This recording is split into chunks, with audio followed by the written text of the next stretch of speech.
Hello again, everybody. I've been gone for about a week. I was on vacation at the beach in Galveston, but I'm back, so hopefully I can start throwing up a couple more videos a day like I've been doing before that. This is round 6 of ICANT, or round 6 of Nationals. I get paired with Charles Reinke, so he's a very solid player. He's been rated up near 2,000 for a while, upper 1900s. He's had some really high finishes at Nationals, so I'm excited for this game. Charles opens with Doped, and I pull AOTUY blank blank. And you're blessed with 2 blanks on your opening rack. You want to do something great with it. But 2 blanks is also really difficult to deal with. And I make a really serious blunder here. I looked and looked and looked and looked and looked, and I just could not find a bingo that played through the O in Doped. And I started to get in my own head here. I thought, am I even going to bingo at all? Like, surely there are 7s, surely there are 8s I can play. And eventually I found payouts here. But I just put my head down in my hands and I'm freaking out. Like, I cannot find a bingo through that O. I think maybe suitatory is a word. But I'm just not 100% sure that's good, and that's not even that much better than payouts, and so I don't want to play that. And I spent over 7 minutes on this turn, and I just could not find anything that played through the O. And there are many words that play through the O. There's autotomy, and autonomy, and autogyro, and autobody. And I guess I just missed that auto hook. Or I don't really even know what it was, but I got in my own head here, and I had my head down in my hands, and I'm even thinking to myself, like, I am the worst Scrabble player, man. Like, I can't find anything. There's other fun words, tattoo, which I did not know. It was just a terrible play by me. And it really messed with me. You're going to see psychologically over the next few turns, I can't shake off that, like, I know I have made a bad blunder on the first turn. And it's really painful to blunder out of bingo racks, especially because your opponents know exactly what you had, and they might see the better bingos and what you missed. So I feel really stupid putting down payouts, but eventually I'm looking at 17-something flashing back on my clock, and I just had to put it down. But I'm on tilt right now. Like, I'm so angry at myself for not preparing better, for not finding something better. And like about 2 seconds after the game, when I asked Charles if he saw anything, he's like, autonomy, auto body, auto gyro, and I'm like, yep. So bad play by me. I lost a bunch of points there. We'll see if I end up getting punished for it. So Charles ends up just dropping the Q right here for 24, and I maintain the lead. I picked up BEILOOT, and I'm still just shaking. I'm muttering to myself, I'm so bad. I can't believe I couldn't do anything. I can't believe I played payouts. Like, that's so bad. I see that obviously the B is probably going to go here as part of my next turn. And I just whiffed again. O-ball is a word. O-ball is a word I know. I played Lobo for some reason instead, and then right after I hit the clock, I'm like, I could have put the L underneath OBO instead of on top of it. I would have scored more points. And Bolo is a word I knew as well. That comes down for 2 more.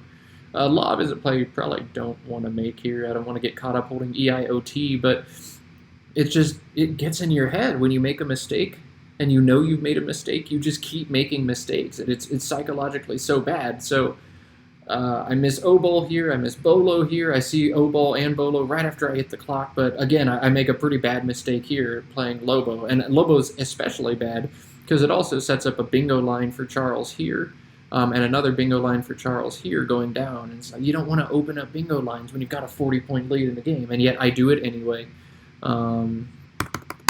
Luckily, Charles has to exchange 4 after he's dumped the Q, so I don't know what exactly he exchanged, but it was an exchange 4. And I pick up EEINTTW. And again, I'm still just like shaking on the other side of the board. Like, I can't believe I am playing so badly right now. And again, I miss very good options. Wine right here is a fantastic play. Tew is a really nice defender if you want to, just kind of dink and keep bingo prone and see what's going to happen here. So I think if I could go back, I'd play Tew, but I'm still just in my own head. I can't calm down. And I finally played Newt for, like, no good reason. There are so many plays that are better than Newt. And so I'm 0 for 3 so far this game, and it's really all that first rack. I'm shaken. I'm psychological. I know that these plays are not good. I'm seeing better stuff, but I've used 8 minutes on my clock at the beginning, and I don't know. It's an absolute disaster for me right now. And luckily, Charles just isn't drawing anything. So yeah, he dumps Torn for like no points there for 14. So I guess he picked up a bunch of crap, a bunch of 1-pointers and not bingo prone, and just scores 14. So I've been running around like just a dummy this game, messing up every single play, and Scrabble decides to deal me Retina plus an E, because that's totally fair. There's actually only one bingo that plays here. You can pause and look for it, or if you see it already or whatever, it's Steerine.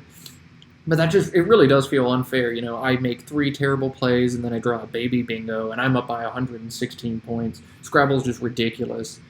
Charles makes a pretty scary play here. He puts down piles for 26. He didn't really even think about it for that long, so the fact that he's burning the S like that, and not really even thinking, and not hitting a play here, he's almost definitely got another S, or maybe a blank. Oh no, I had both blanks, but he's, excuse me, almost certainly got another blank, or another S. Last thing I want is for Charles to bingo, but with opens, which I set up because I'm stupid and made bad plays, you know, bingos are going to happen a good percentage of the time next turn. After my bingo, I pick up AEFIMOO, and you know, gut instinct says go ahead and just drop Mofo over here for 31 points. It keeps a pretty bad leave, but it addresses the really hot spot on the board. But Motif right here is 9 more points, and even though I'm a big favorite, you know, I just don't think I can sacrifice 9 points to block this line over here. I don't think I'm quite that favorited in this game right now. So I go ahead and drop Motif just to grab more points. And you do have to make that decision a lot in Scrabble where, okay, I'm winning. Do I want to try and like play defense and block all the lines off? Or do I just want to score and turn on the jets and run away as fast as I can? And I chose to go with option 2 here, in part because J's going to be so hard to block. But also this board's not too difficult to reopen, you know, play from to the N over here. You've got this line. I don't know. I probably could have tried to block things up, but 40 points is a lot, man. Luckily, Charles still hasn't bingoed. Just drawn absolute junk, man, like Torn and then Piles and Urge. All of this is super weird. But I'm not complaining. You know, I'm ahead by a lot, even though I'm making some terrible decisions. I draw AEEFNOS, and this was a really tough decision for me. There were quite a few decent options that I saw. I saw Fanon, but the last thing you ever want to do when you're up by 110 plus a turn is open up a triple line for no good reason. Fanon scores more than almost anything else this turn, but that's not a good enough reason if it scores, you know, just that much more. I saw a 4 here, which is pretty scary because it allows bingos to drop down from L4 right there, and almost anything is going to backhook that A. But I figure with Piles, he's already shown that he's probably got another S, and so if he draws a bingo, there's a good chance it already plays here at J1, and I don't mind giving up that secondary spot to him. He'll score a little bit more, but he won't open up a dangerous triple. A 4 just keeps a really nice leave. Yeah, there are other plays I can make, but Oaf just opens up another side of the board. 4 is just a worse version of a 4 in terms of leave, AENS, with 6 more unseen A's. I just don't know if I want to do that. So I decided to play a 4 here. I ran a longer sim on this, and Quackle liked what I did. But, you know, I think really this is kind of just a game philosophy type thing. And when you're up by 110 or whatever, you can kind of do whatever you want. Of course, now that I run the sim on the video, a 4 is getting absolutely hammered on the sim. But I elected to play a 4. You know, looking back at this now, I might play 4 instead, but I'm not really thinking that clearly in this game right now, as evidenced by my first many plays in this game. So I think I've played some really nice defense in terms of at least knocking out 8s. I kind of conceding that a 7 will come down if he's drawn a bingo. And instead, he starts to bingo here with Swearing, and that just fits perfectly alongside a 4. Now, I did kind of luck out. Charles was getting ready to drop Nars here, and then all of a sudden he saw that Swearing fit, but he didn't stop to look a little bit longer because the anagram resawing actually also fits in the same spot and scores 6 more. So I dodge a bullet there. I'm still up by 34 or something, and it's my turn, so I'm not really feeling that bad. Especially because I pick up E, J, L, N, S, T, Z. And racks like this are just fantastic when you're ahead in a game because you know you're going to hammer out points with the J, with the Z. You've got consonants, so it's pretty easy to block. And it's even easier once Charles dropped swearing because that allows me to play lays with the new ZEN for 68 points. So that's just ludicrous. I felt super bad for doing what I did this game, but when the tiles fall, you got to play them. Oh, that is not what he played. Charles is going to drop AXE right here. It's kind of nice for me to see that line get knocked out. I know not a ton is going to play down here, but it's just one less thing I have to worry about. We really just got J and K left in this game. I doubt he's going to bingo to that F or anything. So he's going to have to start trying to open stuff, and I just have to keep kind of knocking out stuff. I pick it into I, J, K, N, R, S. Oh, that's not where those letters are supposed to go. I pull into I, J, K, N, R, S, T. And there's really nothing to do here but jink as much as you'd like to block lanes over here. Like, I guess you could make the argument to play jinks, scoring 6 less, just to try and knock out lanes, but, the play over here is probably going to happen. I don't know. You can do a bunch when you're up a lot.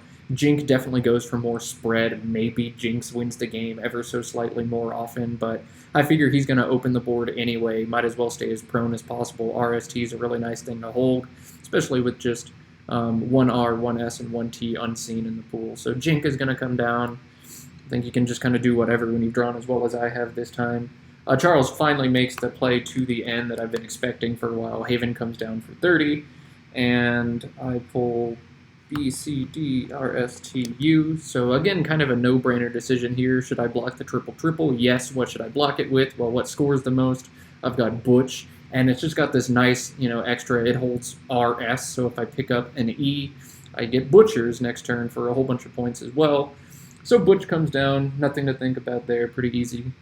Charles is going to drop HE. I believe he's going to do that right over here. I'm sorry, he drops HA. HA right over here for 20 points. I'm just trying to leave whatever is still available in the B and C lines open while leaving himself a shot to come down from J. His odds are pretty bad at this point. And I pull D, D, I, R, R, S. With the gift of hindsight, there's really no reason not to play IRID here. But I sort of got into my own head. I'm like, I'm not 100% sure if IRID takes a back S. I'm almost certain it does, but I just don't like opening hooks. I don't know. So I just dropped RIDs right here to knock out the spot to hold DIR. I don't know. I definitely cost myself a bunch of spread here. But when you've drawn, just one of the luckiest fools on the planet, you can kind of do whatever you want at the end of the game. I should have played IRIDs for sure, or IRID for sure through that I and Jink. I did not. But, whatever. I didn't want that S anyway. Actually, that S would have been pretty helpful. He drops SIG, so that S now becomes incredibly helpful. I pull DEIIMRV, and, standard play just says drop VIM right here, knock out the remaining bingo line, you win the game. But I saw that there were a lot of vowels in the pool. There's actually only L, N, S, T, and I guess Y if you want to count that. Those are the only consonants left. So I decided to play VIE instead, just getting ready for the vowels I'm about to pull. It still blocks the bingo line. I guess it gives up outside chances at an 8 coming down through the V, but even if he bingos now, I'm fine. Charles is going to drop Lotsa right here for 26. And I draw, what does Charles have left? He has EIY, so I have ADIMNRU. And I really should have taken more time here, but I'm still, shaken from how bad I played the beginning of this game, and, I just want to frustratedly look up the bingos I missed through the O, the double-double possibilities. So I just drop Umiak, even though I know that it's not going to guarantee me an out in 2 next turn. Quackle says that this is definitely not the best endgame sequence. I should try and guarantee a way to go out into, but I didn't do that, and Charles is going to punish me for it. He sees that all I have left is Rind, and so Charles smartly drops the Y right there for 14, and I'm left with nothing to do, so I play AND for 8 just to try and block his high-scoring VIE.